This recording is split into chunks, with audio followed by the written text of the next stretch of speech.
Welcome to the Rugby Bits podcast. We're here after the final round of Champions Cup and Challenge Cup group games. We have our last 16 sorted out in both competitions. We have three South African teams that are in the respective knockout games. We'll talk about the winners and losers and some surprising knockouts, especially in the Champions Cup context. We're also going to talk about the big rugby news of the week. Shaun and Cooks, little did they know last week that they were maybe didn't realize how big this news was that we had Scott Robertson has been fired from New Zealand. So Shaun is with me today. It's just us two discussing it. I guess you didn't, as you discussed it last week, you thought maybe it's still something they're going to still watch over for the year. And then it became no, he has to go now type of situation. So what was your reaction to it? Yeah, Thala has it. Can I tell you my reaction when that happened was I was like, damn it, I can't believe we didn't load the podcast last night. But yeah, I was quite shocked because you messaged in the group and you're like, Razor's gone. And then I'm sure you put a question mark. So I was like, Yeah. oh, there's obviously these rumors are gaining a bit of traction. Or I thought maybe that you read a headline based on what Adi Severe said the day before. So I was kind of like, I was like, yeah, they want to do it. And then I was thinking, and I was like, oh no, let me just double check. And then yeah, they dropped him. So that's that's wild. I think why we were so tentative about it, and I think one of the reasons why so many people weren't so fully committed to kind of saying like he's got to go Yeah. was it's not the All Black way. Like Mm.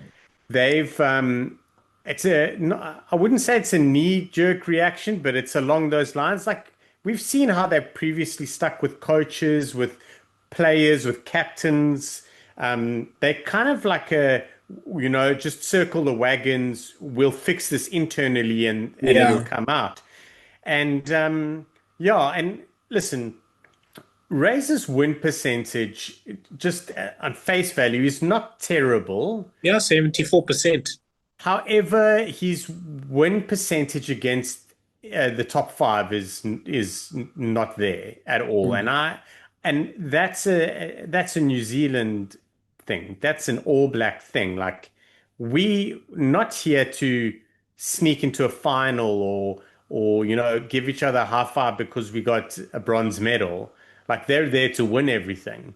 Mm. And clearly, some stuff has happened with the board and everything where they were like, listen, this is not going to come good by next year.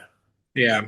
We can blame Rassie for this as well because Rassie showed that you can turn things around for any team in 18 months. So, he's to blame for it on more than a results point of view. But yeah, they've obviously felt like there was something amiss. I mentioned it last week. I don't think that the board forever was hoodwinked in that Razor wasn't like the direct coach, because all of that came out that Hansen was coaching and it Mm. wasn't Razor. Like I don't think that they did that on the sly. I think everyone knew about it. But I'm just very intrigued as to why it didn't work. Because for all intents and purposes, when Razor was appointed, and you can argue that he should have been appointed earlier, he was probably the right man for the job. The same guys that are in the rumor to take over are the same guys he was up against last time around. Mm. But Razor was that guy, and everyone was excited for it. And all the opposition were secretly worried about it, like if we're honest about it, because Razor showed that he can deliver. So yeah, very, very interesting. But Razor to Newcastle or Razor to who else? Bordeaux. I don't think Harlequins. Quins have The turned it Sharks around. seem to be, I don't know what's happening to the Sharks social media um, administrator the last few days, but he's been tweeting very spicily. So I don't know if the Love Sharks it. are angling for that. Yeah, I think Newcastle's a shout. So Yeah. Newcastle, we touched on it last week. They've made some more signings. They are making such unbelievable signings. Just guys that are there, a lot of glue guys, a lot of guys that will take you the distance, like 2, 3 years, 5 years. Mm. If they decide to hang around, like there are guys there that are long-term plan guys. Guys that will plug gaps, that will really work hard for you. And then they haven't made any massive marquee signings besides um, Ruffy Quirk. Quirk's the biggest And for signing they've Tutu, I made. guess. Sutuju, yeah, yeah. So they still got probably a big coach and 2 or 3 more big signings to make, and then you can put them on the map. Yeah. Yeah, I think, Sean, this is interesting, like on two respects. So I guess the big difference between when Ian Foster was, you know, like as Sean cleans his lens, when Ian Foster was in danger of losing his job versus Razor is clearly the players fully supported Ian Foster staying in his job, and he did not have the support of the play, and Razor did not have the support of the players, which is very surprising. Um, Maybe not Considering too. almost all those players are his old players. Yeah, that's the weird thing is I guess Fozzie was obviously part of Steve Hansen's coaching team, so he you know did have relationships with a lot of the senior players. So a Bowden Barrett and Artie Sevilla would have known him for years, whereas apart from the Crusaders players, the other players didn't really know Razor, and I guess that's what was the killing blow here.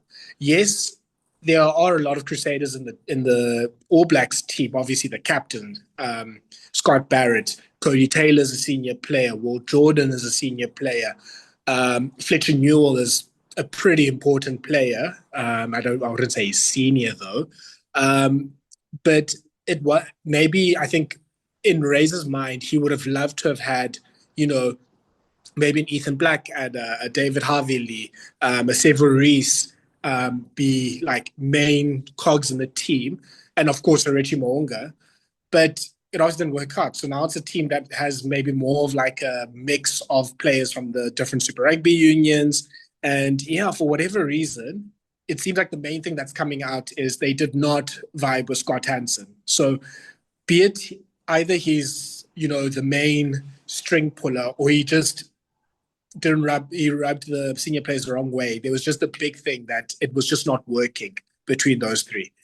So yeah, I it's interesting. I would love to see. There must be a New Zealand Herald article or New Zealand Stuff article that's going to come out that details what these players were actually going through or what the problems were. So yeah, I kind of feel like we don't have all the information yet because, like you said, Sean, we had our misgivings about the performance side. I had my misgivings. I think we all had our misgivings about the direction of the team. Like, are they trying to be a ball in hand, high possession team, a big attacking team, or are they trying to be a tight, conservative, play the play the percentages, kick in territory, use your forwards, use Jason Ryan's coaching in order to win games, and they're kind of stuck in between. Like they would do the conservative thing and win a game. Then next week they try to throw the ball around and then lose that game and then sort of go into a cycle again. So that wasn't perfect, but I wouldn't say that it was necessitating a change, especially 2 years before, where it doesn't seem like they have much of a, or there doesn't seem to be a clear sort of agreement or plan as to what or who is going to be the person coming in. So yeah, Sean, I guess that's the next question. I think Jamie Joseph is the favorite. He's obviously, or he was appointed as the All Blacks XV coach. He went with them in the November tour. He obviously has a ton of experience. He was an international coach, and maybe that was also a big flaw for Scott Robertson, is that he wasn't an international level coach before. And maybe he's not being, I mean, we'll talk about the Tony Brown angle in a bit as well, but Jamie Joseph will be able to get a good team of coaches around him. But yeah, is it going to be him? Maybe a Joe Schmidt, a Vern Cotter? Who's going to come in now? Yeah, very interesting, and I'm glad you touched on that. Like international coaching. I don't think Razor will have an issue at test level, and I say that knowing what I know. I Mm. think maybe the biggest part that he was unable to grasp was perhaps not being with your team all the time. Like he's come up coaching Canterbury and then the Crusaders, where your team's always around you. Test cricket, Test rugby is obviously different because the team only Mhm. assembles in shorter periods. So maybe there's that. Maybe he kind of wants to get back to, well, he doesn't want it. He's going to have to get back maybe to the domestic side or club side of things somewhere in the world, and then he can, take that step up again with a little bit more kind of experience and thinking back. In terms of who's going to take over, yeah, Vern Cotter gives me like cold sweats, and I'm not even like I don't even care if the All Blacks lose. I don't think he's the right guy. I think Joseph is absolutely the front runner.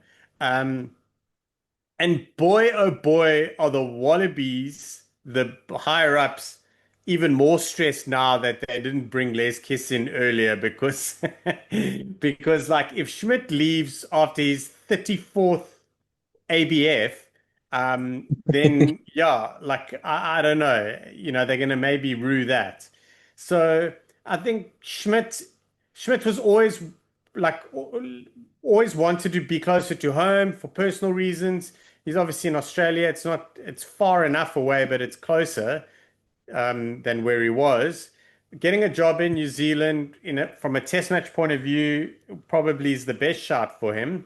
Um, in terms of work-life balance and family, etc. But yeah, in an ideal world, you probably want someone like Schmidt to come in, clean things up with having someone like Joseph on board, and Mm. then swap them over just before, just after the World Cup. But we see what Schmidt does when he gets half a chance. He hangs around forever.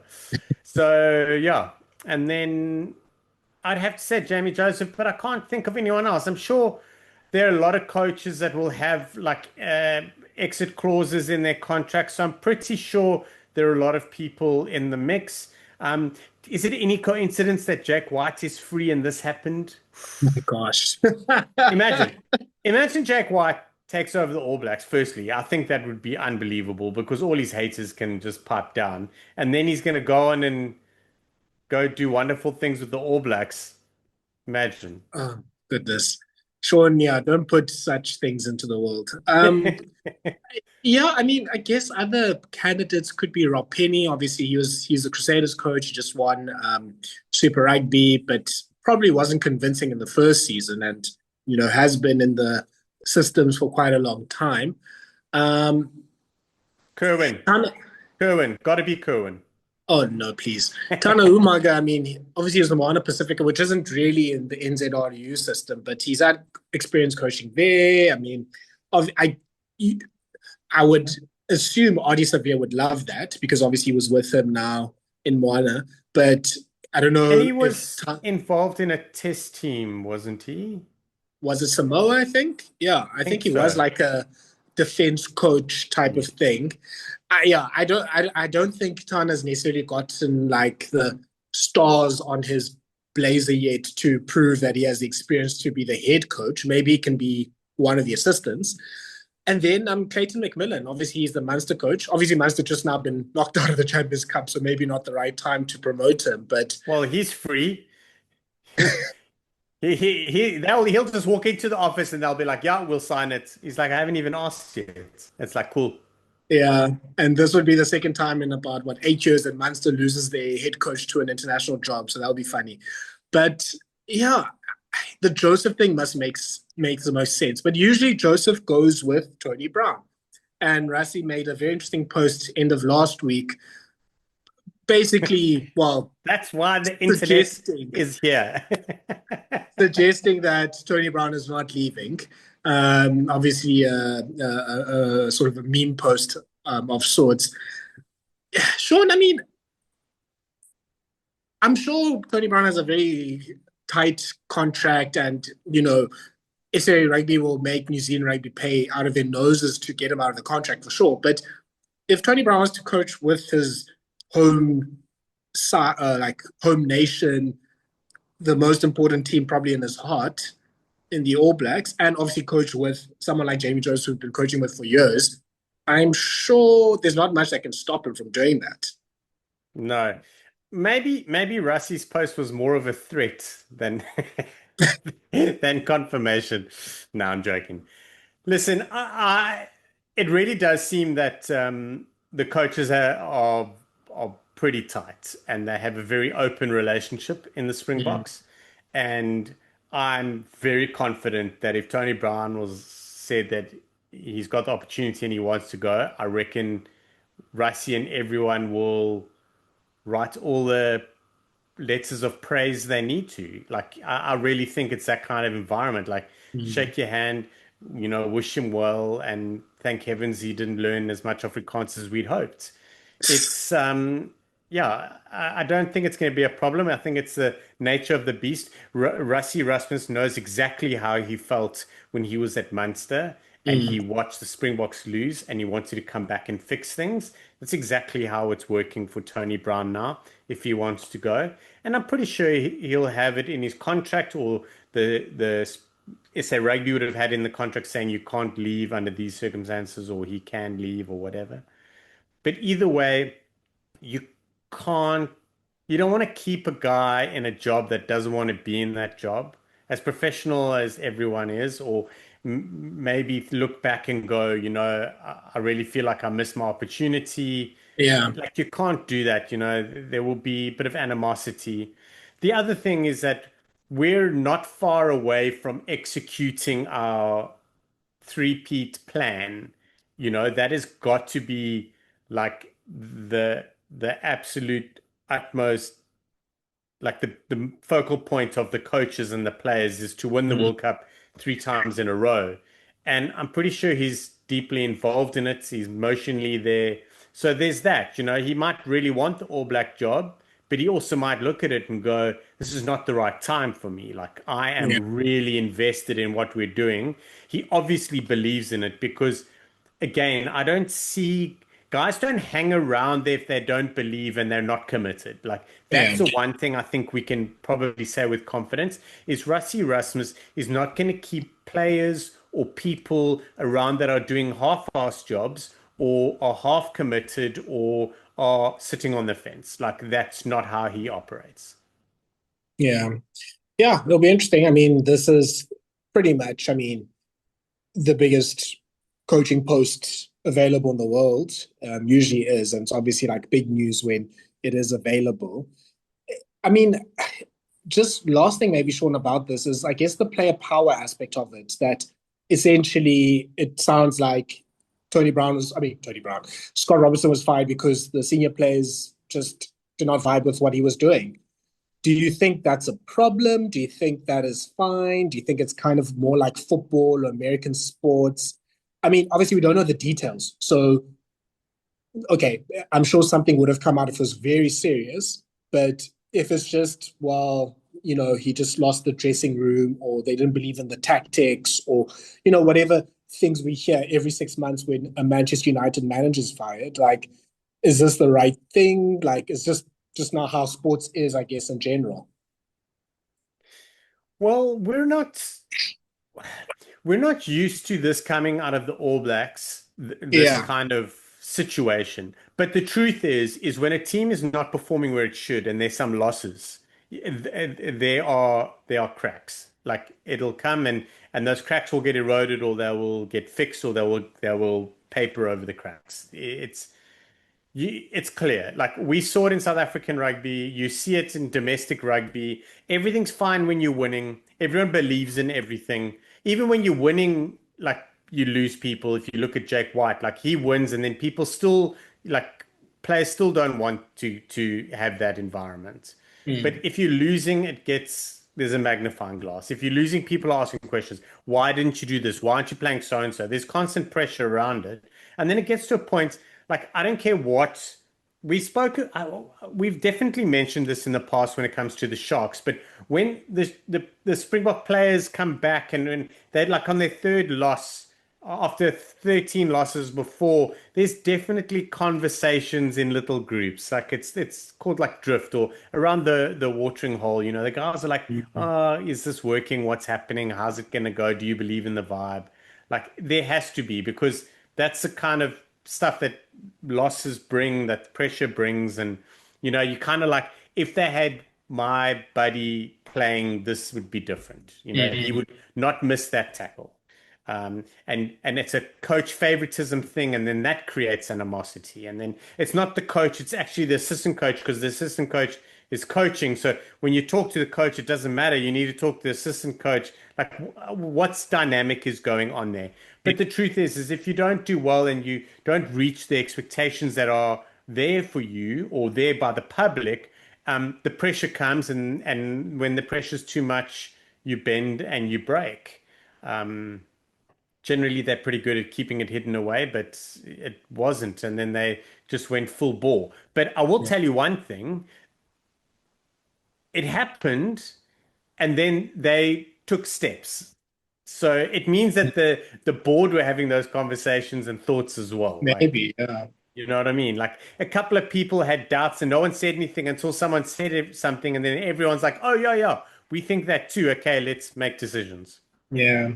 Yeah, it'll be interesting. I wonder, I mean, in like American sports, a star player like Adi Sevilla would have to like face the media quite soon after something like this and be like, well, answer to the claim, like you're a coach killer.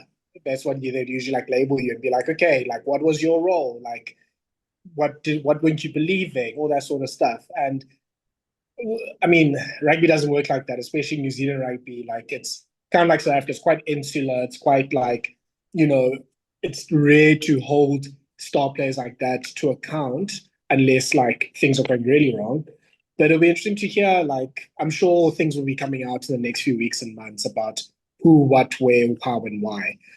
I guess another person we didn't put, or I didn't necessarily suggest, was Jason Ryan. He could just be promoted to be the head coach. He's probably the best coach, at least like position or skill coach that New Zealand has. Maybe just give him the head job and then sort of build around him. But I don't know if he has too much head coaching experience. But yeah, New Zealand rugby will be something very interesting to watch the next few months. I think they actually had a camp, or they have a camp this week, an All Black camp. So I don't know who in the world took that over. Similar to, remember the Wallabies, where Dave Rennie had a camp with the Wallabies and then they fired him the next week. Yes, So remember. yeah, Just send the Springboks Moby unit over for the week. yeah, that works so well for the Bulls. Yeah. Speaking of, let's move to the Champions Cup, and the Bulls get their first win out of 8 in PAL, winning that game 26 points to 24. Shaun, yeah, obviously there's a ton of games, so we're not going to spend a ton of time on each one. But this was obviously a big win for the Bulls. It got them qualified into the last 16. It was their first win, well, of the Champions Cup and their first win in a few months. Um, yeah, to me, Shaun, I guess the big difference, I don't think there's much of a difference in terms of performance. It was just one of those grit performances of the Bulls senior players just decided they need to win this game. And a big impact from their bench, Ron Okia, Corbus Visa, and obviously player of the match, Yandre Rudolph, they just decided we need to win this game. We need to do whatever it takes to do it. Powell probably had their chances to actually win this game. They didn't take it. And yeah, the Bulls were able to come through. Yeah, it was that was such a like a dogfight. You know, Mm, they especially if you look at the last sort of 5, 10 minutes, like there was just that desperation. And there were times where you kind of looked at it like, listen, the Bulls are really trying hard here, but they might just end up on the wrong end, which would be quite cruel. It could have gone either way, but it really was. It was a case of like, listen, if we don't do this now, we're going to lose coaches, players, everything's gone now. You know what I mean? Like this is the end mm, of the road. And yeah, that was a massive win. To win away from home in France against a side that is second in the top 14, I speak under correction, but they're pretty high up in the log.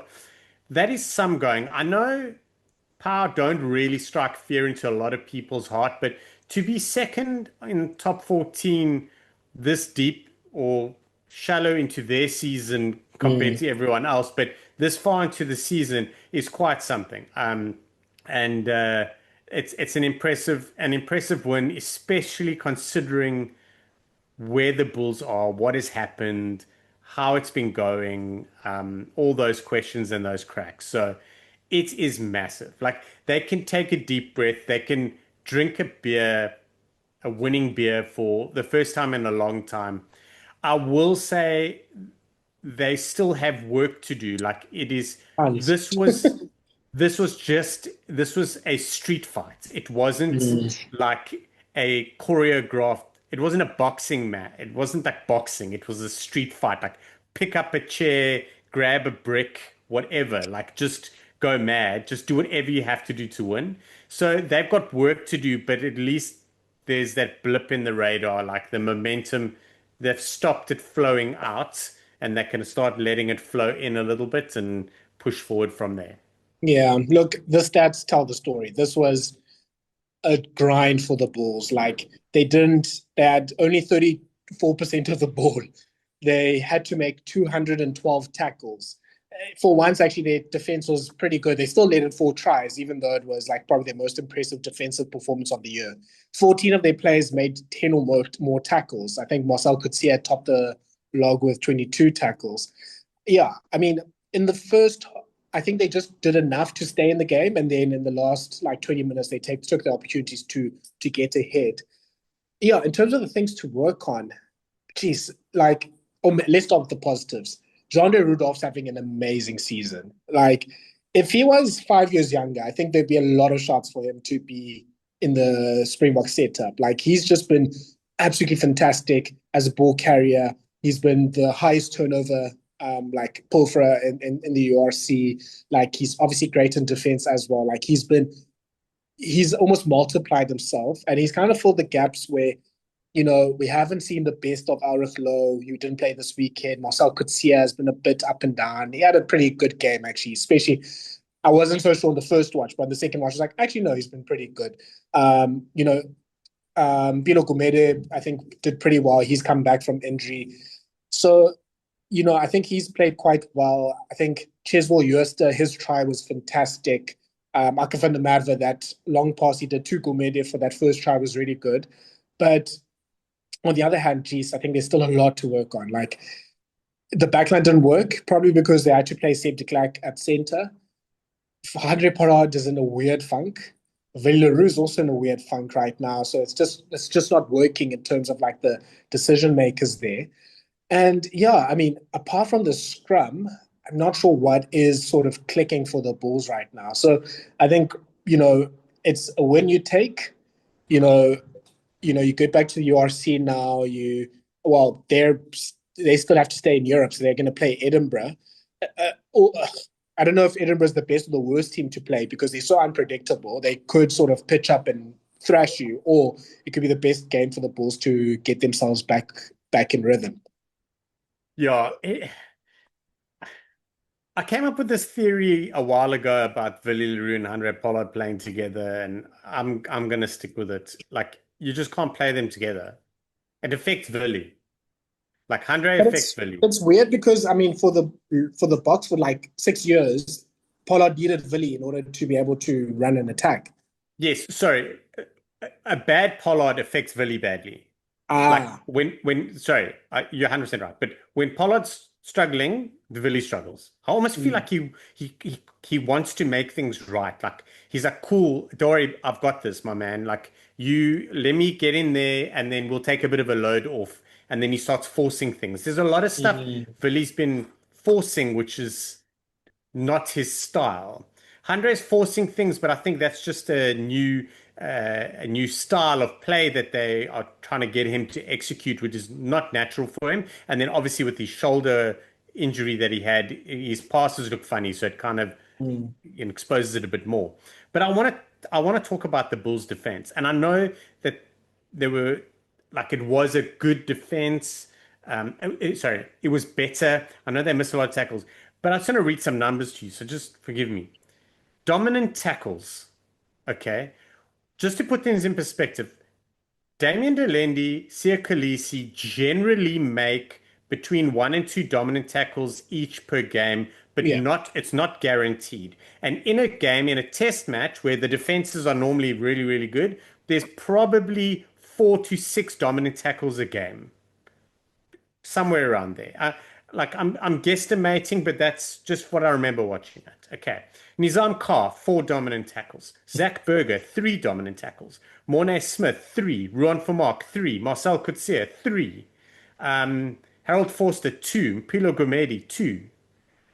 There Mm. were a lot of players making big hits, big reads, and momentum stopping stuff. Like, it also goes to show with the game being so tight, is the Bulls are missing something. Like, to have it stop a team's momentum so many times, but still have them cooking you on the scoreboard Mm. for large periods of the game is very interesting. Generally, when the Springboks or teams with a solid defense, when they start crushing you with dominant tackles, like, you get eaten and you lose by 15 to 20 because you're backfooting the entire time. There's turnovers. Like, Yeah. it's a bit crazy. But anyway, I digress. The dominant tackles from the individuals on the day and from Bulls as a whole was massive. Massive, Mm. massive, massive. And we wanted a change of attitude on defense. It was clearly there. I think this speaks to, because you kind of saw it even with the Stormers game, like there's a lot of physicality against the Stormers. The Bulls are putting their bodies on the line. There's still obviously some confusion with the defense. I mean, they Yes. still don't really have an assistant coach for that yet, with all the changes that happened the last few weeks. But I think it also speaks to that I think the Bulls need to play a tighter, closer um, type of game right now. Like this is the sort of rugby that they need. And obviously it worked for them that it was raining in Pau. It was a pretty tight game. Pau was also not able to really launch, Atisog Bear and Gradidian Kanang and those sort of players. Like they had to also keep it tight. And then that was enabled the Bulls, especially their tight forwards, to really get into the game and to really like make their mark. Then the scrum was able to sort of get the wood over Power as well. So the Bulls need to probably play a bit tighter and play the percentages a bit more. But I think they've just got this idea in their head that because of altitude, they need to sort of run people out of their socks. Yes. But Yes. yeah, so we'll see. I guess Edinburgh will obviously help. The weather will be conducive to them playing a tighter game. It was a mixed squad this week or last week. So I guess this week we'll still have, quite a few Springboks in the team that will be playing this game against Edinburgh. But yeah, I mean, it's pretty much a must win, especially with where the Bulls are on the URC table.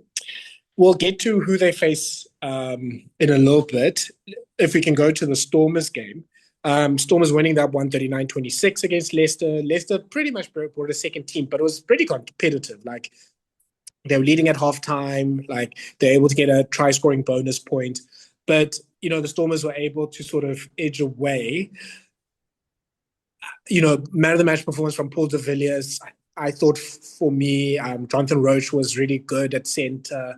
JD Schickerling obviously scoring a fantastic lock try. Shaun, but I mean, the last 4 weeks, the Stormers haven't really hit full gear. Like the Bulls game, they kind of edged it out, but I guess that's a derby. They lost against Harlequins, but yes, it was like their second team.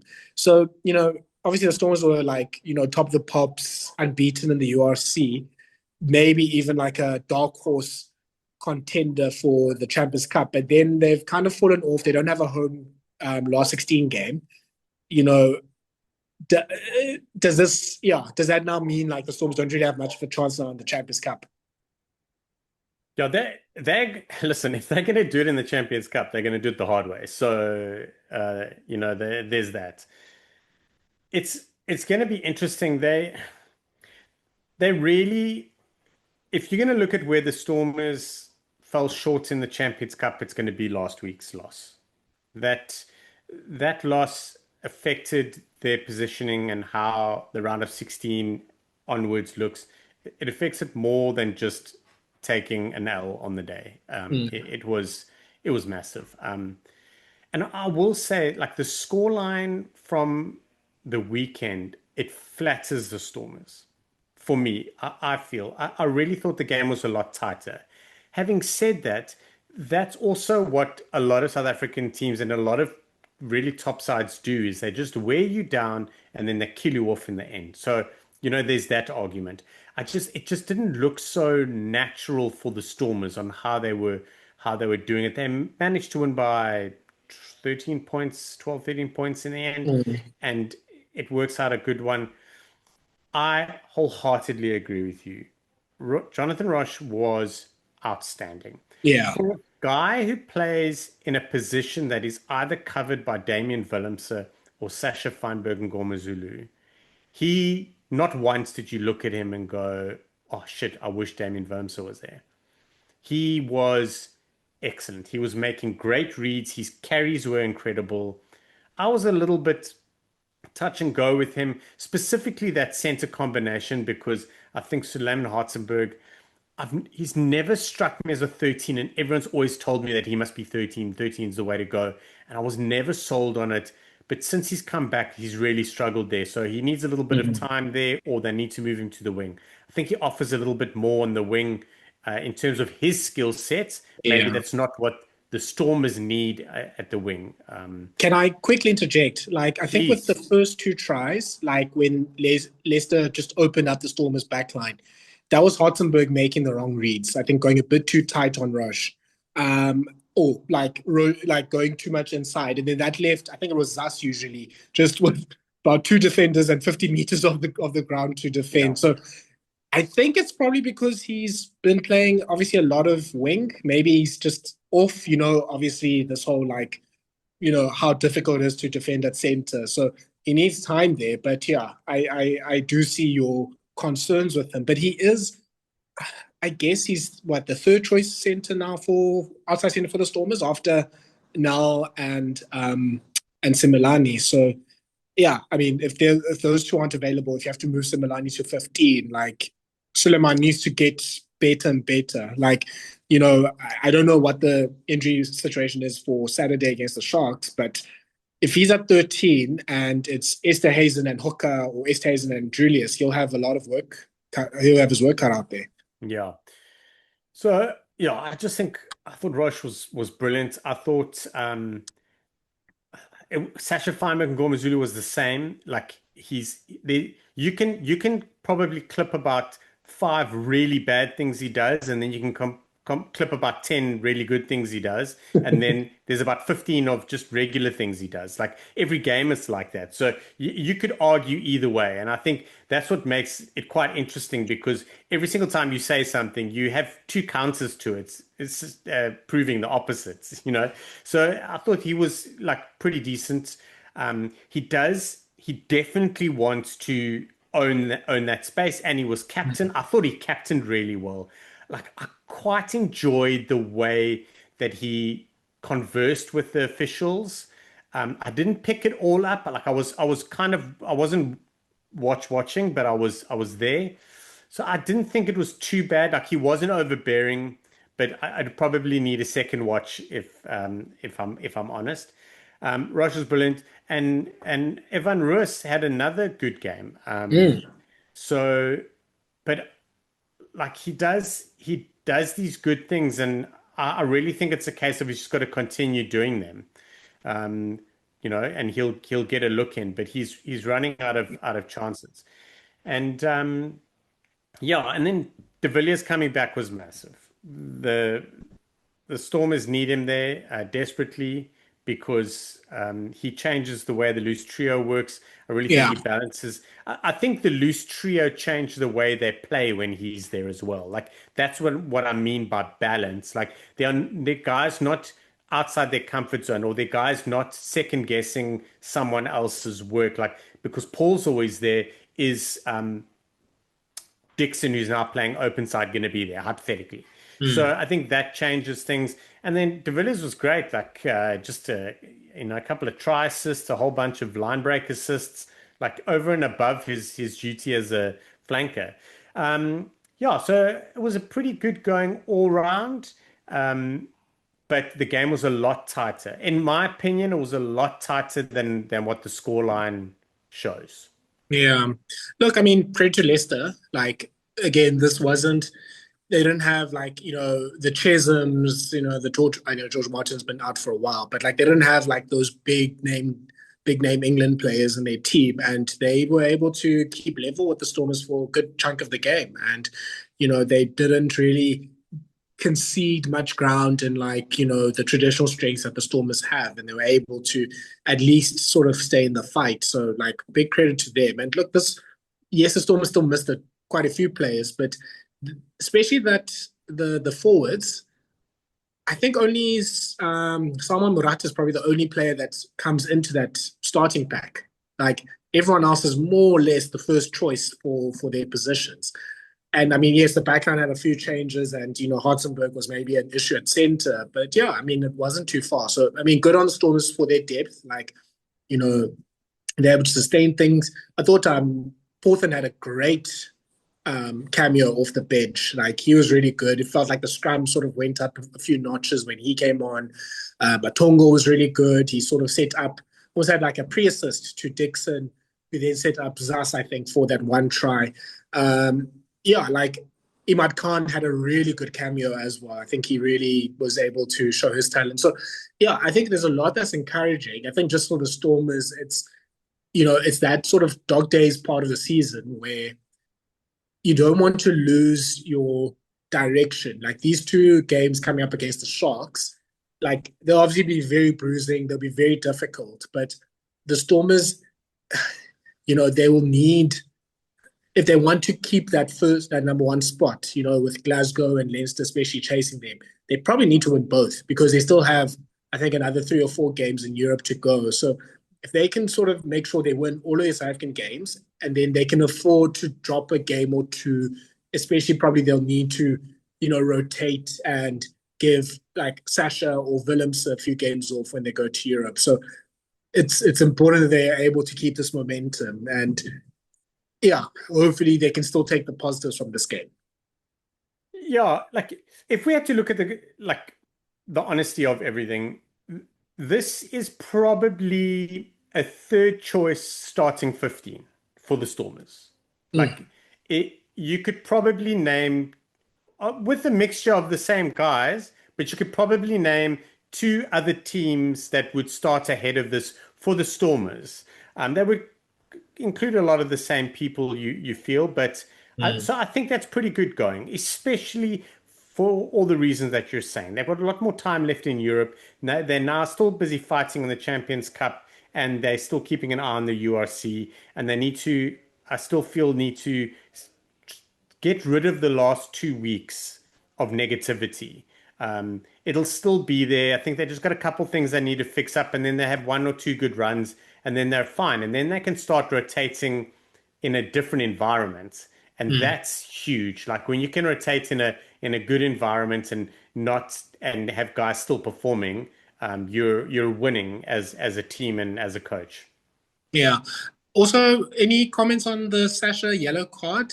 I think it was fine. I actually, when you're talking about his performance as a captain, I did admire that Sasha didn't sort of like overreact to it. He was talking to the ref saying, look, it's because he went in high.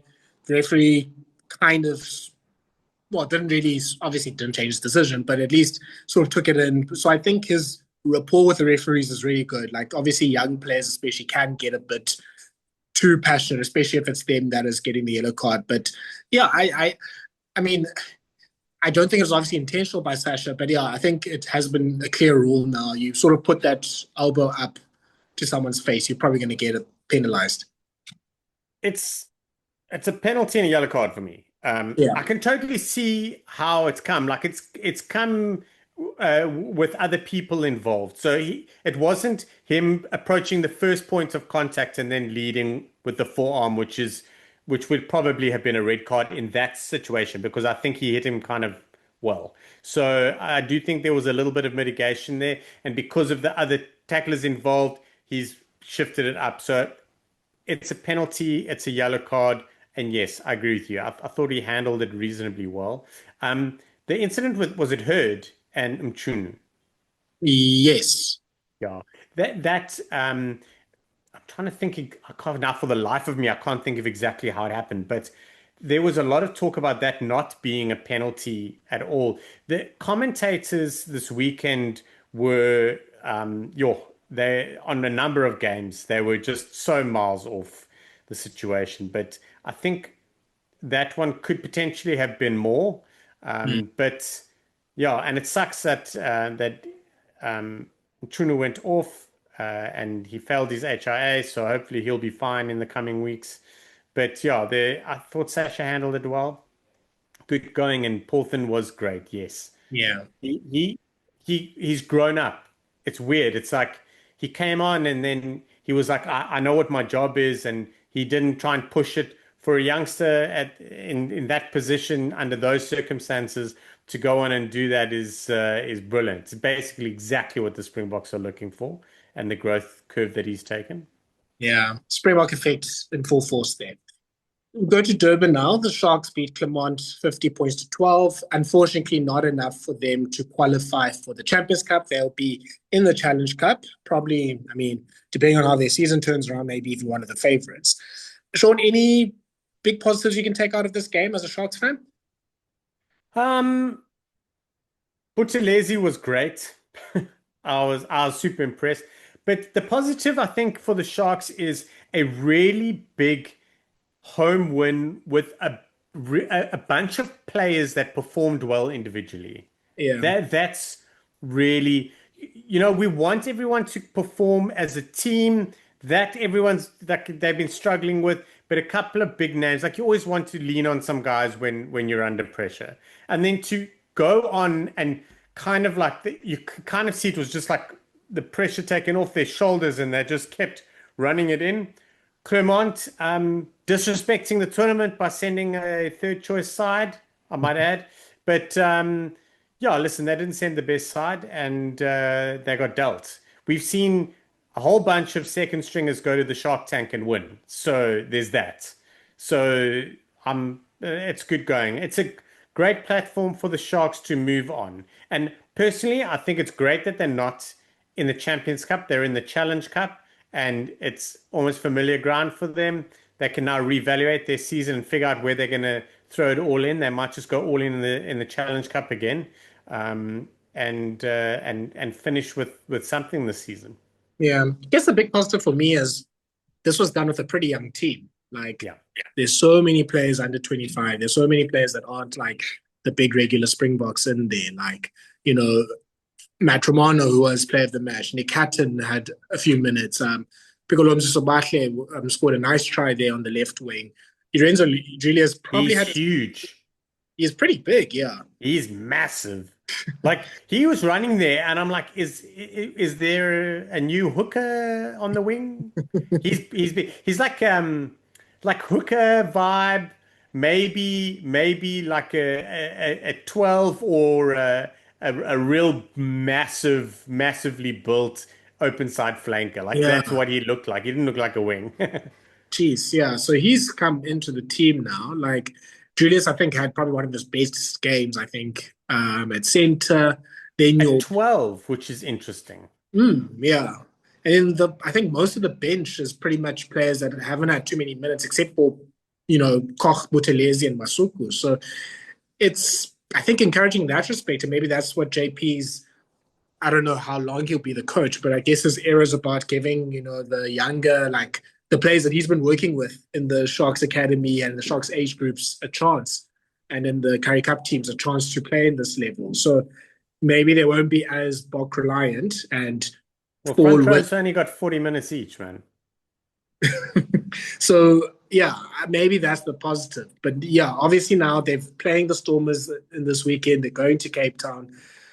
Yeah, I don't know if there's enough that I can say, okay, they are putting things together. They're going to get themselves into a run in the URC. But like you said, Shaun, now the Springboks have a goal to aim for with this Challenge Cup. Similar to 2 years ago, you have to only get up for, these next 4 weekends for the Challenge Cup. You pretty much throw away the URC. And, by that time, you get Etzebeth back, you get hopefully a lot of the Springboks back, and you just say to them, look, we'll kind of rotate and give these newer players a chance in the URC, but then Challenge Cup, last 16 quarterfinals, etc. We need you guys to play at 100%. Good call. I'm all for it. Like, if you can tell your core group of players, these are the 4 games I want you for, whether they are, you know, the Challenge Cup or the URC or a mixture of, do it. I think the Sharks need it. They need to reset. Oh, this is such a copy and paste conversation for like 3 years in a row. But the Sharks aren't going to do it this year. They're going to do it in the Challenge Cup. That's the one thing that they will do is they'll do it in the Challenge Cup. That is their last hope. So maybe they need to go all out there and then qualify for the Champions Cup again next year. Maybe things change. We'll see. But yeah, let's go over the other results. So just quickly sort of touch over them. Sure, just stop me if you want to talk in particular about a particular game. In Pool A, Glasgow topped it after getting their 4th bonus point win, winning 28-3 over Saracens, who qualify in 4th place. Glasgow is really good. I mean, I think especially I think a lot of compliments for Jack Dempsey and his performance and George Horn. I think they were really good defensively, especially. I think Glasgow is really serious. I mean, they're obviously one of the top 4 seeds. They could be going to a home semi-final. We know, I mean, we in the URC know how strong Glasgow is. We, especially in Bulls country, know how strong Glasgow is. Yeah, I mean, they don't have the worst route. We'll talk about the route in a bit. They don't have to face any of the big French sides. They'll fancy their chances. Yes, they will. They're different. The conversation is different. The words they use, how they operate is very different. Carl Steyn spoke about it, but from a Scotland perspective, he's like, we got to just shut up and stop talking about what we can be and just go and be. Like, basically was the gist of it. So it's happening with Glasgow. Like, they're a different vibe. They brought a different vibe. There's blood between them and Saracens, but it got personal. And I mentioned on Twitter, I'm like, oh, these sides are making it personal. And I mentioned Glasgow, and then someone replied and go, yeah, but it wasn't Glasgow making it personal, it was Saracens. Like, I don't really care. Like, to me, it looked like Glasgow was in everyone's faces. Jack Dempsey was looking around who to punch. Like, not do it for real, but he was looking at like, who am I going to go? There was a mall. He ran onto the other side of the mall to chirp people. All the players were getting involved with stuff. There was a lot of niggle, and they've just got to keep that up. They've got to keep that up. They have a bunch of players they need to keep fit. It's Hugh Jones's last season with them for this time. Maybe he'll come back, but this is it. They've got players. There are a couple of weaknesses, but they're managing their weakness. That's the one thing is they're definitely doing swings and roundabouts pretty well. They are looking good. If they make things personal every game, they are going to dominate. Because I will tell you something, there's no hiding the fact that I like Jack Dempsey. I always have. I think he's great. I love him. But an angry Jack Dempsey, he's a different baby altogether. Yeah. Yeah, I think it's also nice that they got this performance over a Saracens team. Yes, not maybe the best Saracens team, but still a one chock-a-block with English players, Lions players, internationals. Like, this is what Glasgow and I guess Scotland to an extent need. Like, they need to be able to stand up against, these big international teams and be able to send them packing. So, yeah, they got into Ben Earl's face and Owen Farrell's face and Maratoje's face, and that's good. I think that will hold them in good stead for the rest of the competition. The one thing that I do want to say, and it's from a Saracens point of view, Saracens are definitely falling away in places.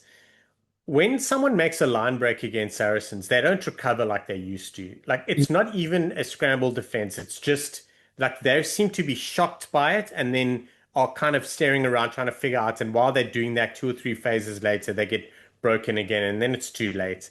And there's a lot of stuff that they're forcing. So there are a lot of moments in that game. It's weird. I thought that the ref was riding Saracens a little bit hard in some spaces. That's how it felt to me. But there were a lot of errors and penalties that are clear cut that were Saracens just making mistakes.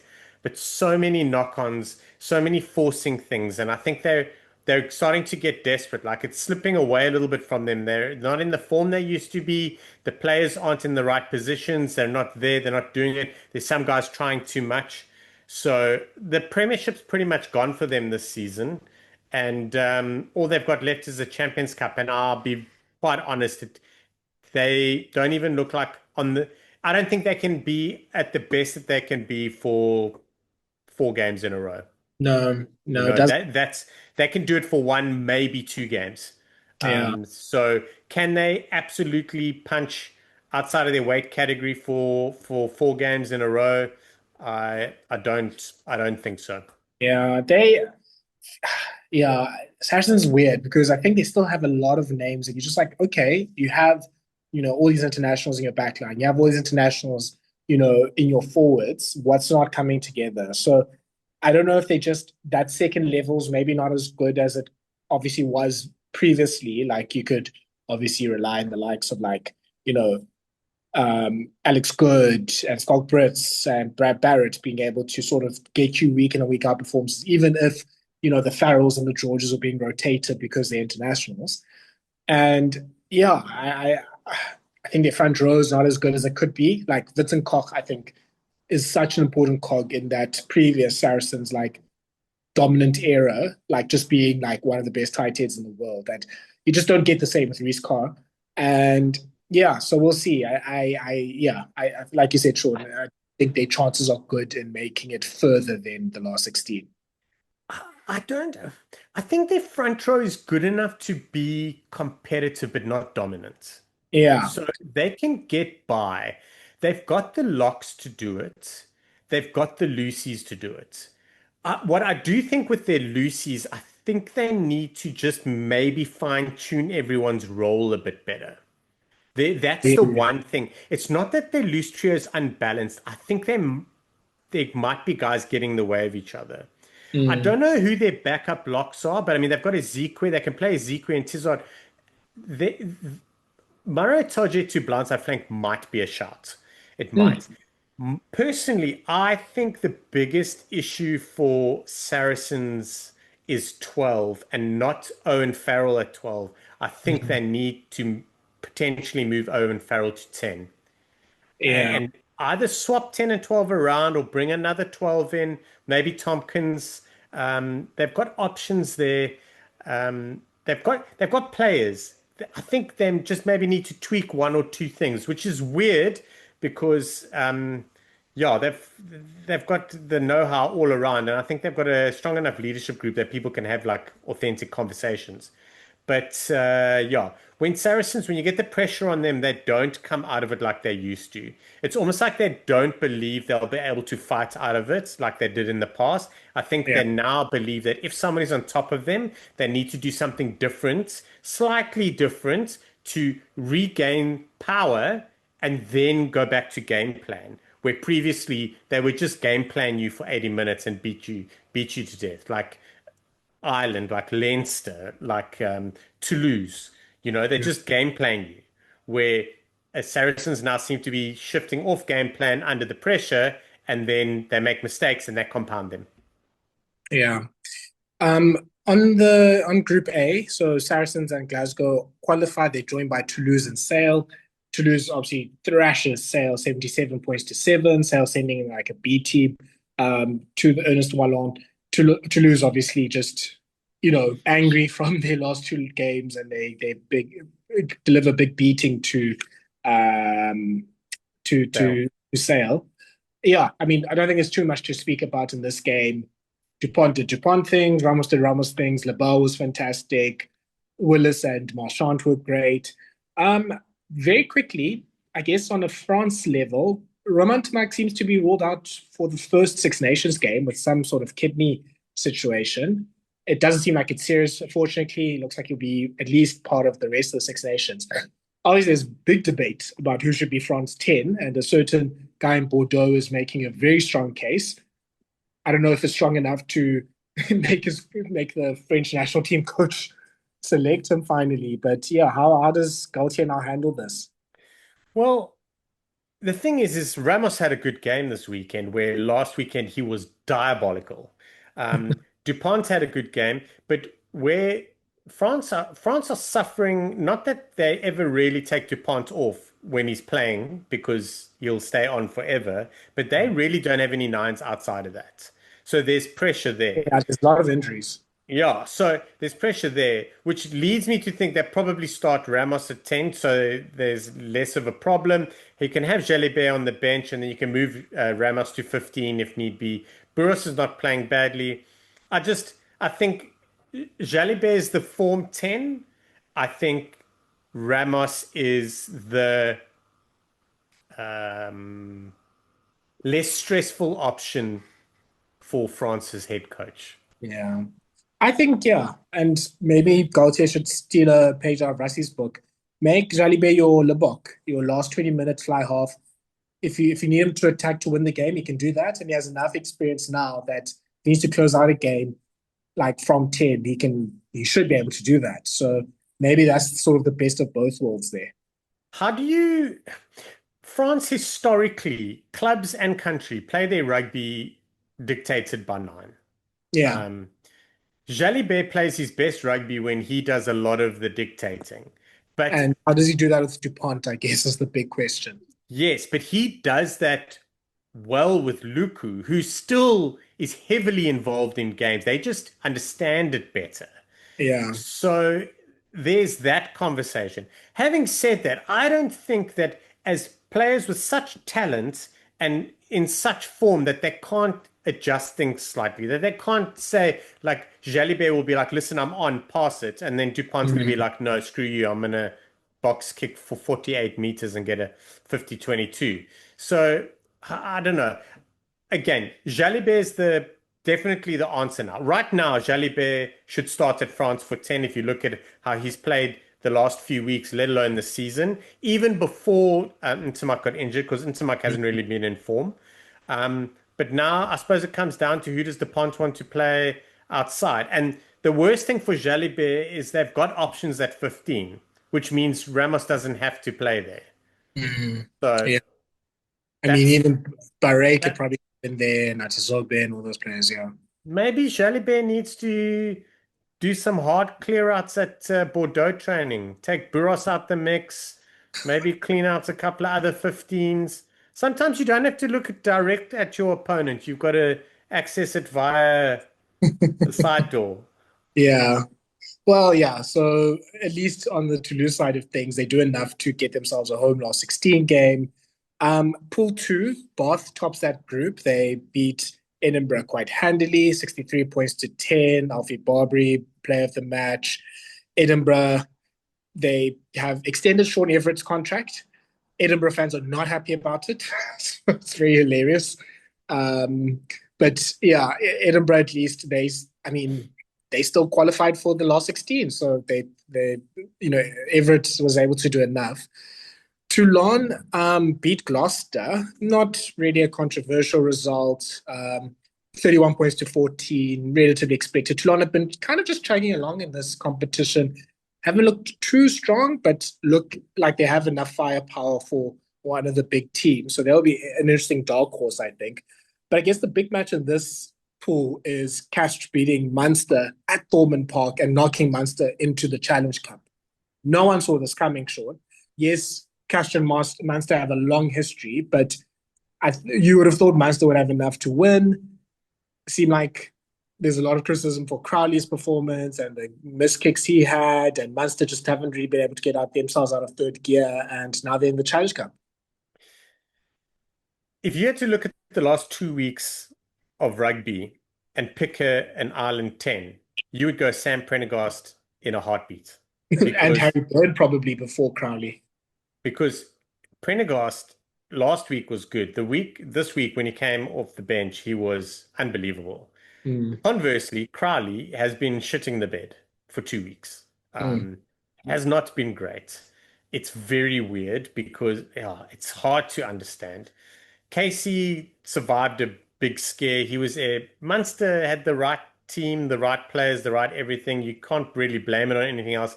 They just missed opportunities, and those opportunities, 9 out of 10 of them fell to Crowley. And yeah, he didn't have a good game.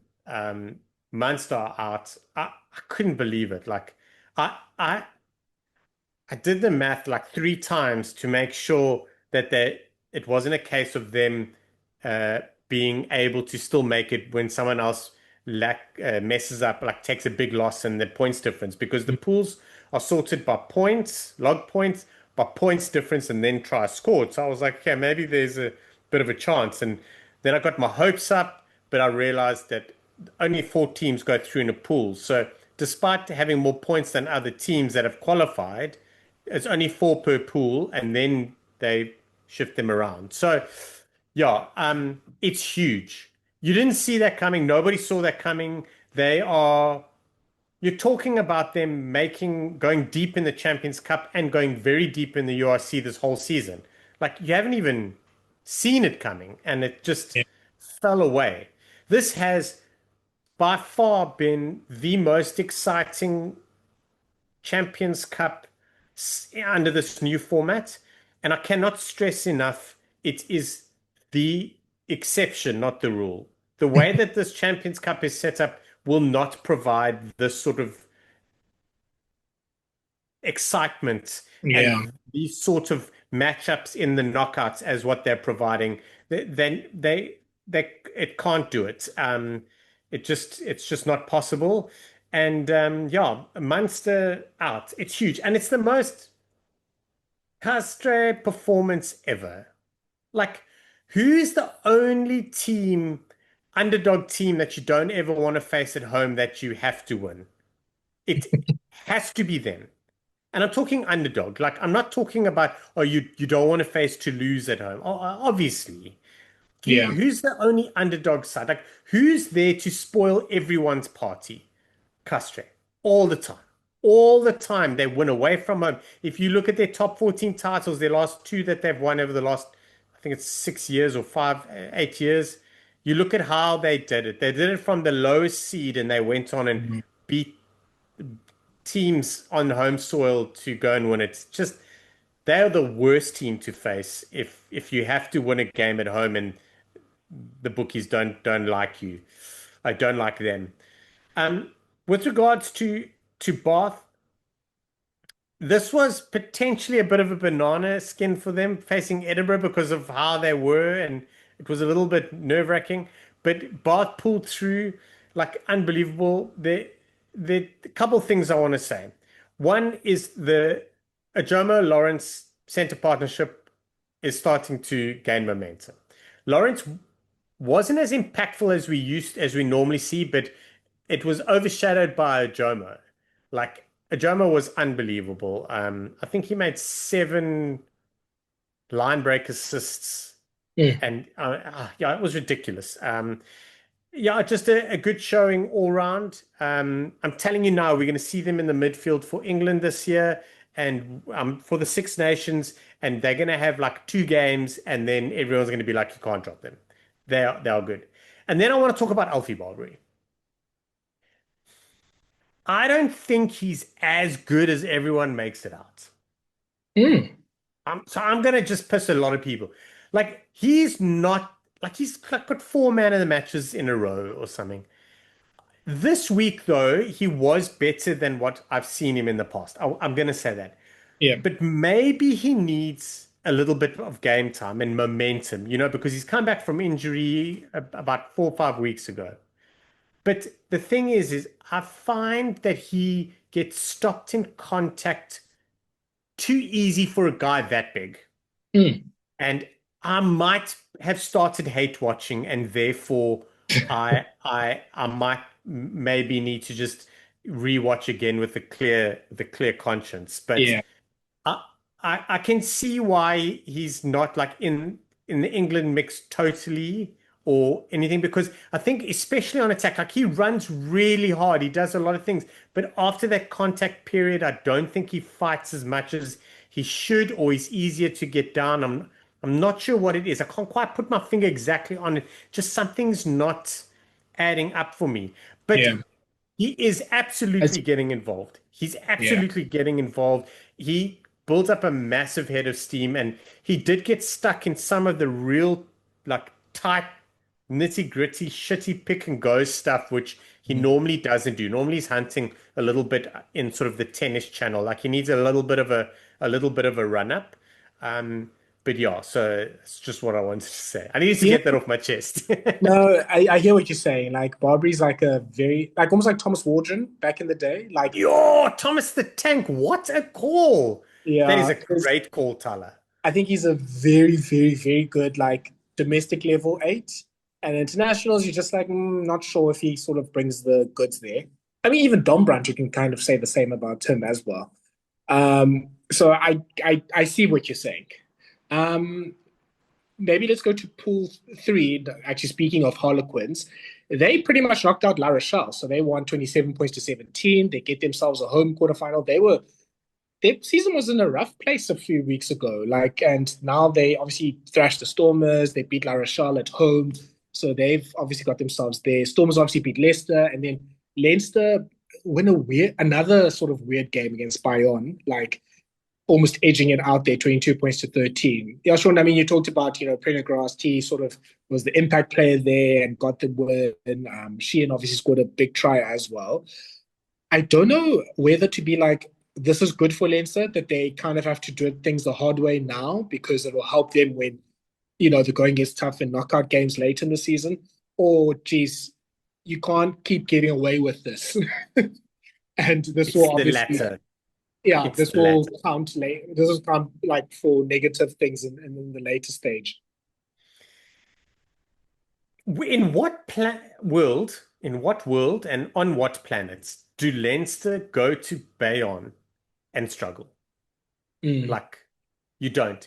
And this isn't even the strongest Bayonne side. Like last year and the year before, they were arguably better. I mm, don't even know where they are exactly on the log, but they were a better team just on the eye test last year or the year before for me. And Leinster went and struggled. I stand by it. Leinster had the potential to be good, but they are not. They are under a Bordeaux and a Toulouse. They will, if they had to hit their straps and really dominate a side, it would be the exception and not the rule. Like they yeah, are grinding out wins against sides that they should really be thumping. Um, and not in a good way. Like a lot of people, Leinster are a lot of people's final, yes, but they're their final for a different reason. They're their final because they believe they can beat Leinster, where mm, previously they were hoping they could beat Leinster. Where now it's very different. But on the other side of the coin, they're really from a squad perspective, excuse mm, me, to go and win these games, these hard games is huge. Harlequins, I'm going to say one thing. Tyrone Green, mm. the man came back last weekend, and for the last 2 weeks, Quins are the old Quins. Just saying, Coincidence? just saying. Yeah.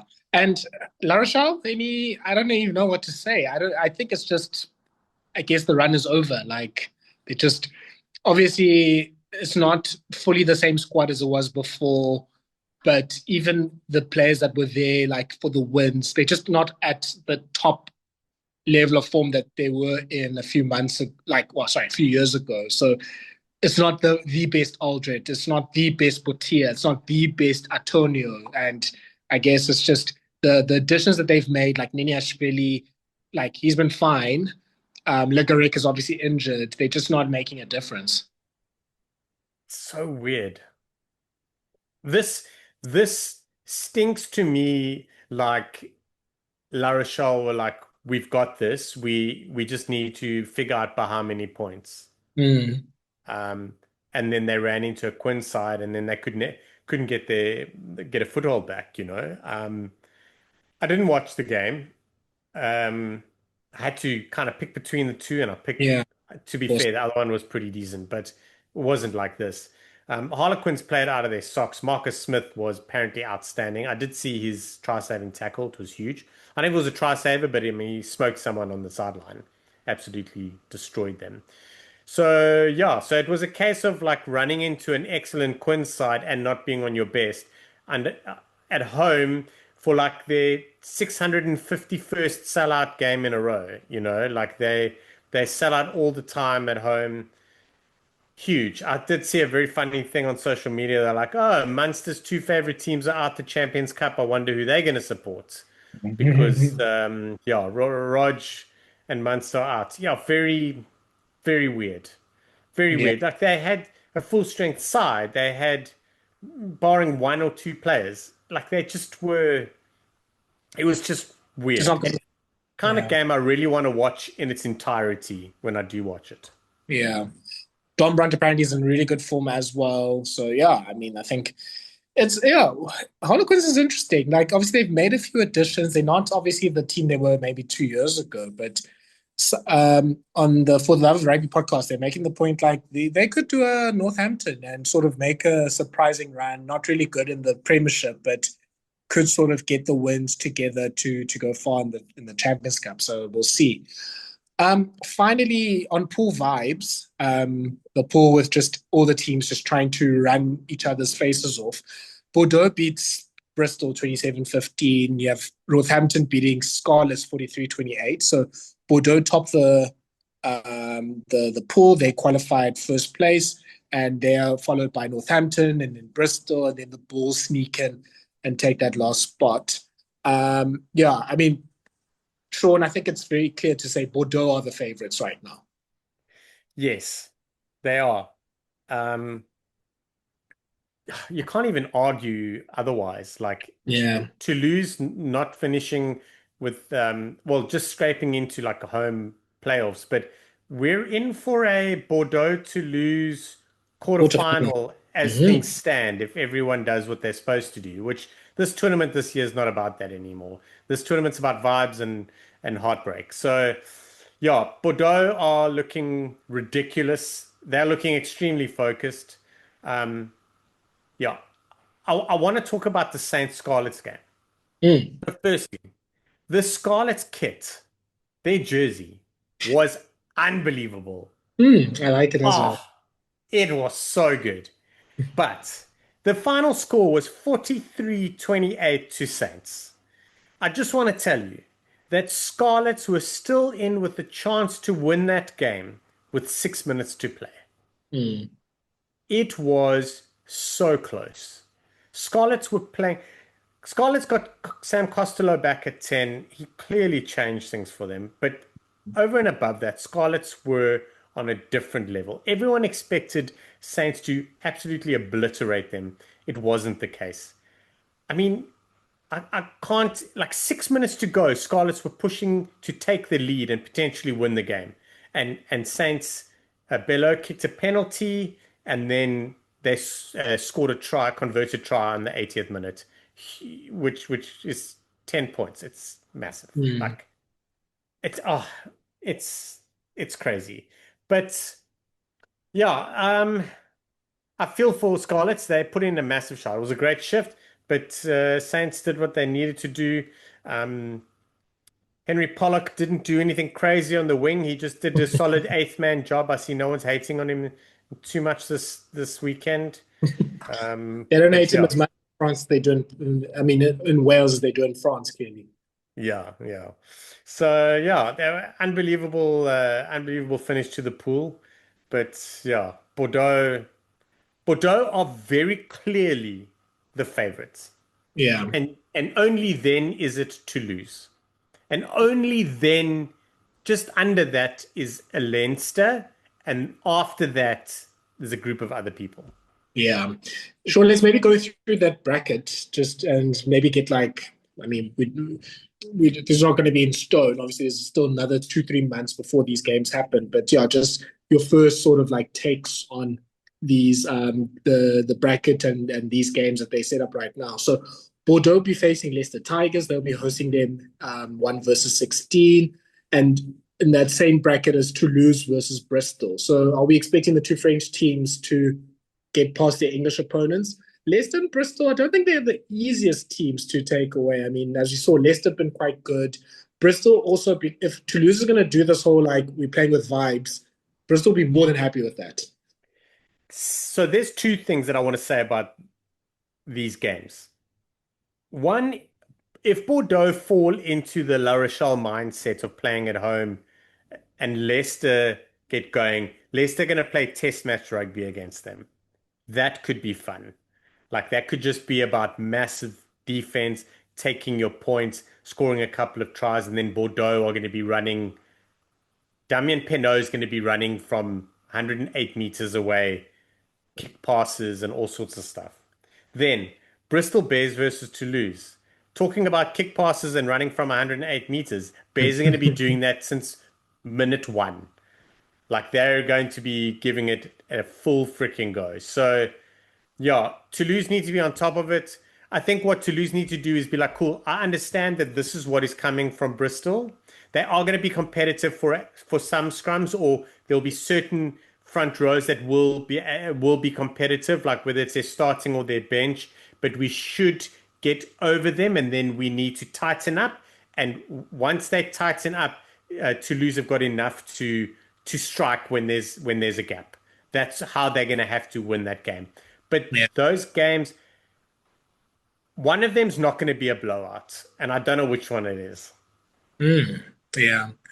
It looks like Toulouse is the ones kind of playing with their food at the moment. So I could see that being like a 43-39 type of game, and Bordeaux just absolutely destroying Leicester. But yeah, Leicester, they do have the pack that can give Bordeaux some issues. You know, they have like a lot of experienced test match players around their team. So yeah, it could be closer than we all think.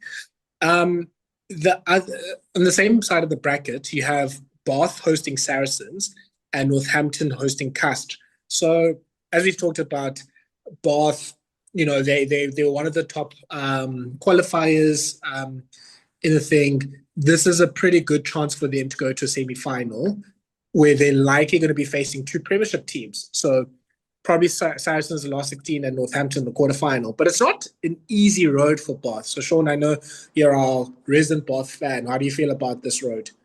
I think it's terrible for Bath.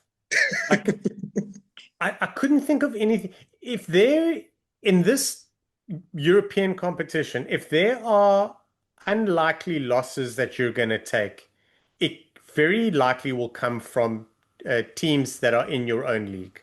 Yeah. Like, and then you play them twice in a row and potentially will play later. You know what I mean? It's very weird for them. And to be fair, to play Saracens, like I said, are good for a game somewhere.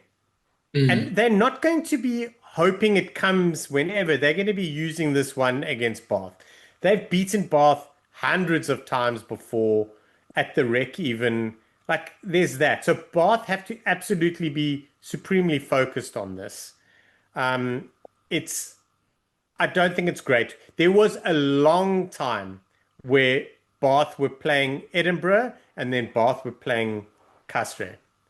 There was a long period of that time where that was happening, and then it fell away. And yeah, I think secretly Bath will just be like, "Ooh, this is gonna be something that's gonna require some extra work," because our neighbors, it's a derby essentially. For 2 weeks in a row, if we make it through, we're going to be up against guys that have studied us for 3 years because of how Bath have come up, you know? Yeah, I hear you, Shaun. Yeah. I mean, and even then, you win all of those games, and then your semi-finals either Bordeaux or Toulouse. So it's not Or Leicester or Bristol. Imagine playing only England teams all the way through. Yeah. Can they? Are they? Yes. Imagine Bath only face English opponents the whole way through to the Champions Cup final and in the final. Yeah, I don't want to know. I don't want to be in that world. So let's not think. On the other side, I guess the South African side of the round of 16 is the two South African away games. So Bulls going to Glasgow. Bulls Sorry, I just want to quickly chat about the Saints Castres game. Yes, yeah, sure. Northampton, I think the warning shot has been they're shot across the bow. They will be properly switched on for this. They're not going to slip on the custard banana peel. There's a part of me that thinks Northampton still thinks a lot too much of themselves and could Ooh, slip up. I guess it just depends on if Castro also take this seriously or not. But that's a good point. I, That's a good point. there's Saints just don't a have the premiership though. Do they? Are they in the running? They're not. no. They're like second, aren't they? They're quite Oh, high up. Yeah. maybe it was last year and I'm not paying attention. Yes. So I think say there's a part of me that like also clearly, obviously, the whole of France hates Henry Pollock. So there's just a part of me that thinks Castro could really make. I think this could be like a last minute Finn Smith type of penalty kick. It comes down to. So wouldn't be surprised if this goes all the way. Actually, just checking the log now. Northampton are top of the log. They are top on bonus Oh, points. of course, of course. Listen, imagine Pollock is having a screamer and he's chirping and doing his thing. And Castro not going to, they're going to, it's going to turn out to be scuffles every ruck. Oh, there's going to be vibes. Yeah. So yeah, that could be a very interesting, like sneaky game of the round. On the other side of the draw, the non-French Bath side is Glasgow hosting the Bulls. I think the Bulls will be relatively happy with that. Like it's a team you're familiar with, but obviously haven't had maybe the best luck against them. And then the Stormers are Revenge. revenge is clearly an element. And then Stormers have to go to Toulon. So yeah, look, I think let's start the Stormers game. Toulon, like I said, haven't been fully convincing, but also have been really good.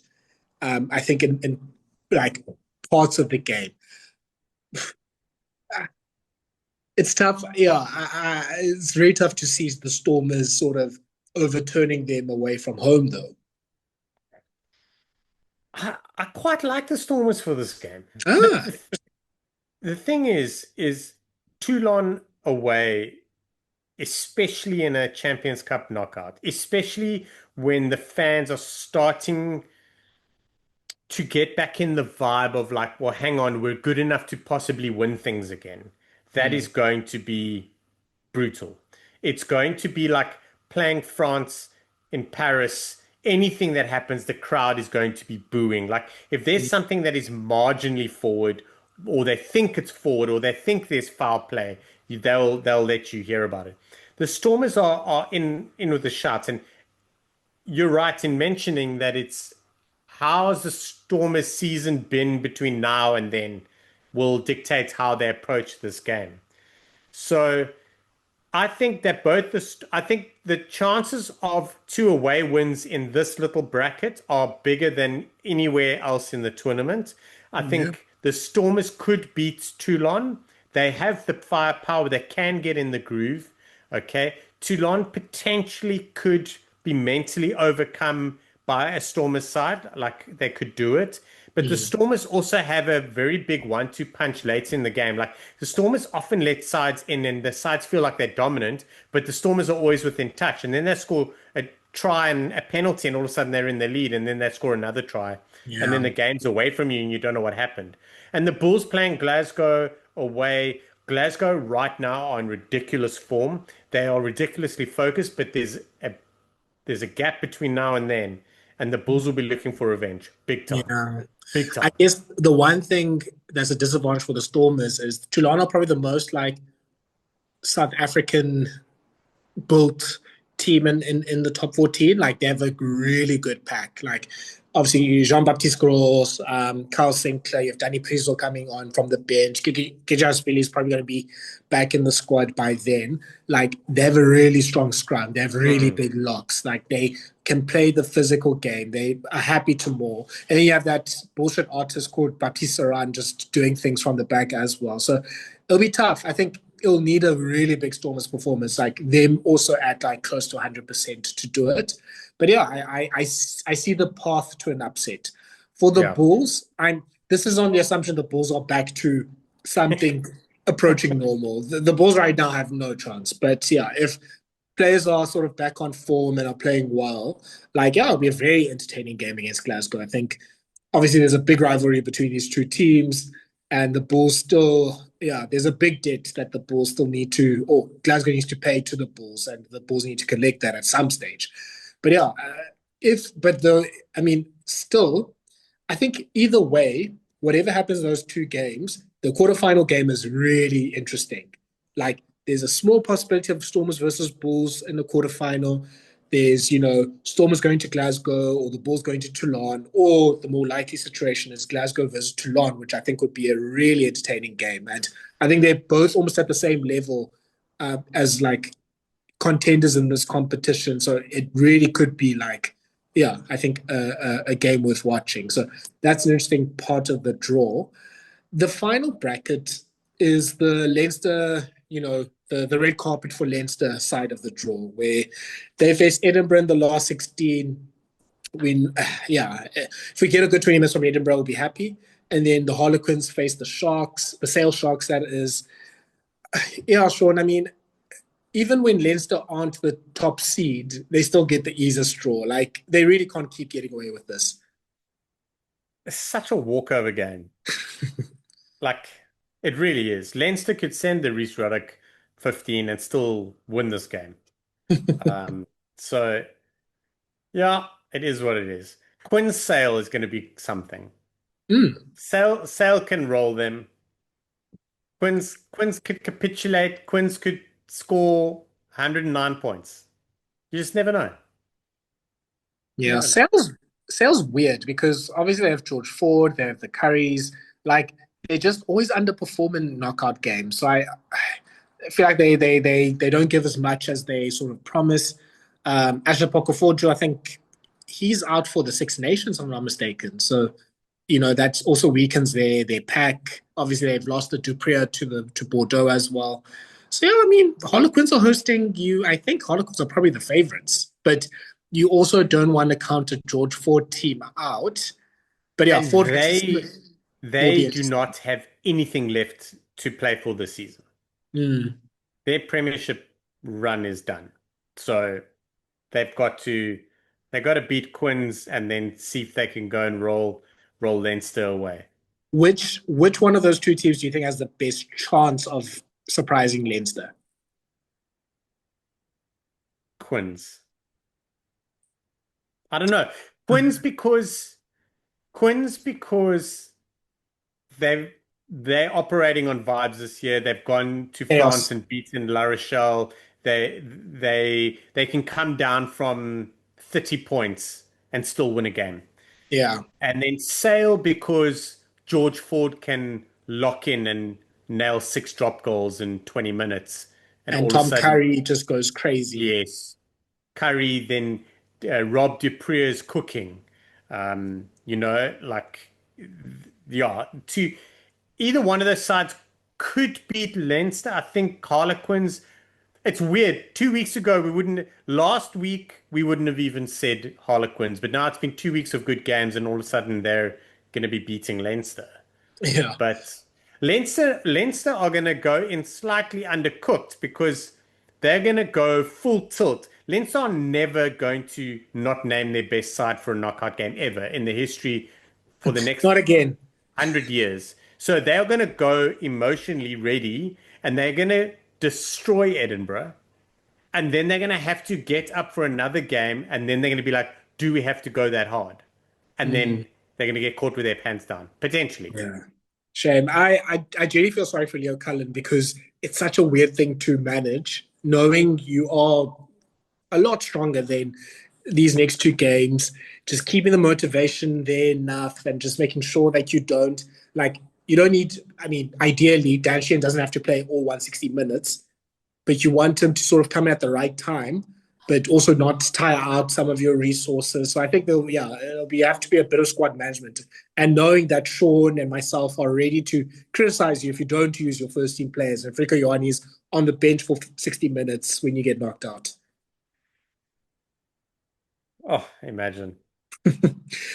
Sean, right now, what is your final? I am going to go on a bit of a limb and go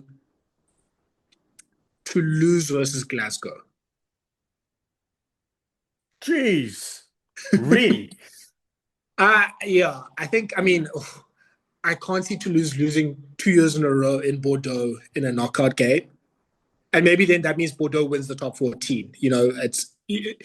When those like two French teams have that kind of relationship, then they sort of trade to the other competition. Yes.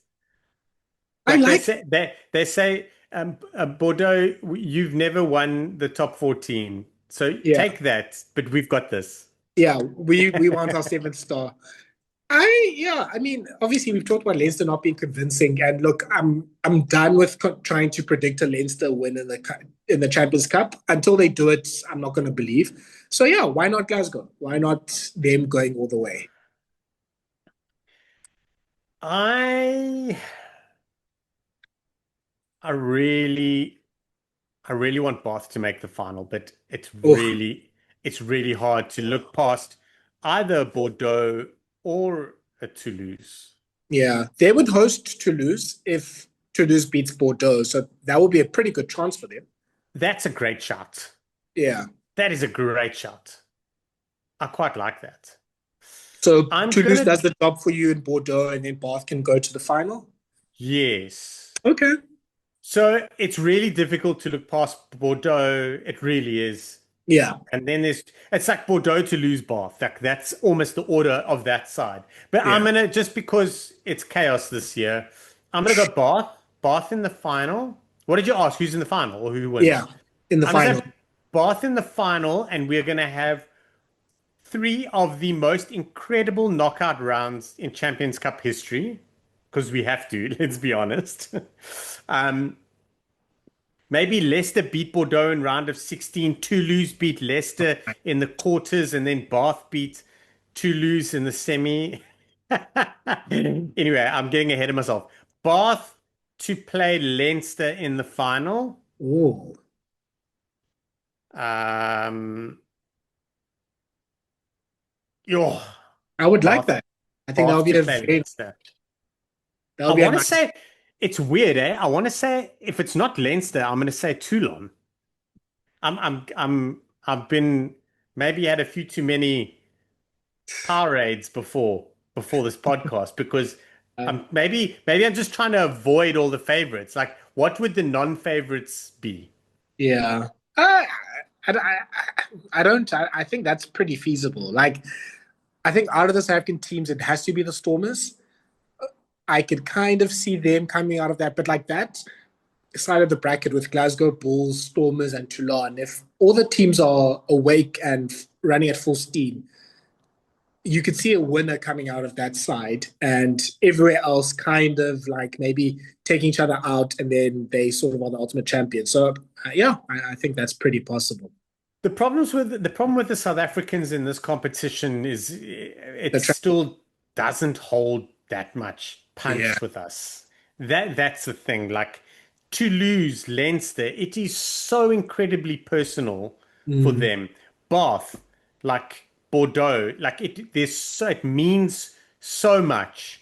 It doesn't mean that much for us yet. It'll come in mm, time. We just one of us needs to just go deep and win it or play in the final, and yeah. then the mental thing will change. Yeah.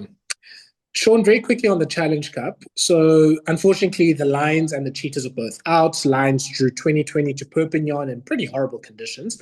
Perpignan jerseys were nice, but yeah, the Lions weren't able to do enough to get through. And the Cheetahs, yeah, surprisingly, in a way, they fought really hard against, I think, more or less a first choice racing team. And yeah, they lost to a last minute Gelfiku try, so they lost 31-28. They're both out. The Sharks are only representatives in the last 16. So very quickly, it's on the first side of the brackets, Montpellier versus Perpignan, and Connacht are hosting the Sharks. Then it is Stade Francais hosting the Dragons, and then Zebre against Pau. Then on the other side, you have Benetton versus Cardiff in the one last 16 game, and Exeter against Munster. And then finally, you have Ulster versus Ospreys and the Newcastle Red Bulls against La Rochelle. Sean, yeah, I mean, look, the Challenge Cup, I think, is a lot harder to predict because you don't know which team's going to be going for it full strength and everything. I mean, you can make cases for, I think, a lot of these teams. I I'm the one team I'll make a good case for is Ulster. I mean, obviously they've been in really good form in the URC. It seems like it's a season where all of the key players are fit. Hallelujah! Like you could see them going all the way. Yes, but I think I think they'll throw it because the URC is very much within reach for them. So Mm, they actually desperately need Leinster to go deep in the Champions Cup. mm. To kind of take their eye off the ball. If Leinster get knocked out of the Champions Cup early, then they're going to be full tilt. But I agree with you. On form, Ulster by far.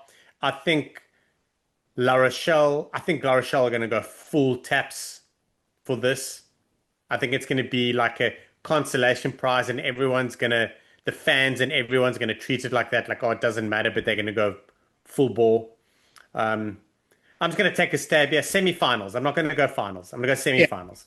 I think the semi-finals are going to be Montpellier versus Stade Francais. I think the Sharks might beat Connacht, but I don't know if the Sharks can win two in a row because yeah. they'll have round of 16 quarterfinals week after week, I think. Away, and Montpellier, I think, have been really good this season, actually. Yeah, but I'd love Montpellier to get beaten. I don't like them.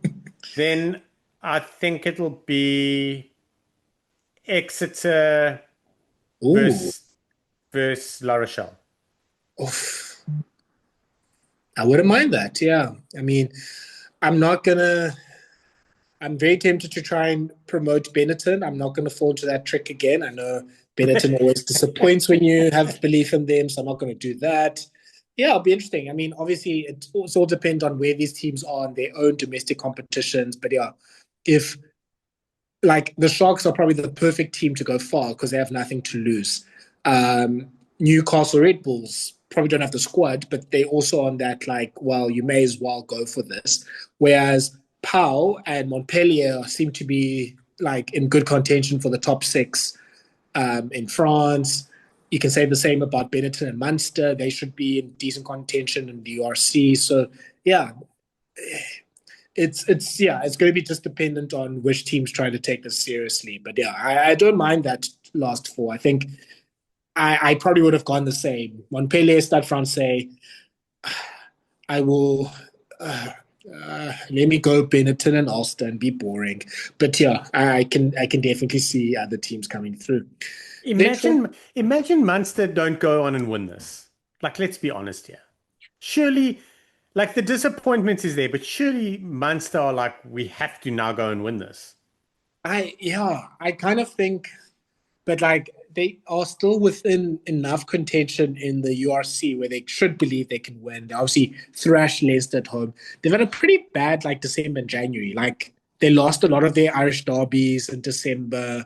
Then obviously the Champions Cup didn't work out for them. But yeah, like I guess that's the question is do they feel like they can go for this? Do they feel like they have enough in the URC? They kind of have a gap to seventh and eighth, but yeah, we'll have to see which teams take it seriously. Okay, Shaun, I think that is everything. Or very quickly, the games to watch out for this weekend in the URC. The Bulls are in Edinburgh, as we talked about. The Lions are the Ospreys. I mean, both teams will be looking for wins to secure themselves and to get into the top eight. Then we have a South African derby on Saturday in Cape Town where the Stormers face the Sharks. Stormers trying to still keep their place at the top of the log and the Sharks just rebuilding their season. So we'll see how that goes. We'll talk about that then. I think there'll be, especially the South African derby, will be very good. We know the coastal derbies are really entertaining. But yeah, let us wrap it up there. So thank you so much for listening to this Rugby Bits podcast. Please like, share, and subscribe to the podcast on YouTube or on Spotify. And please follow us on our social media platforms to see what's happening in the rugby world. And we will see you next week after the next round of domestic games. Bye-bye, everyone. Bye.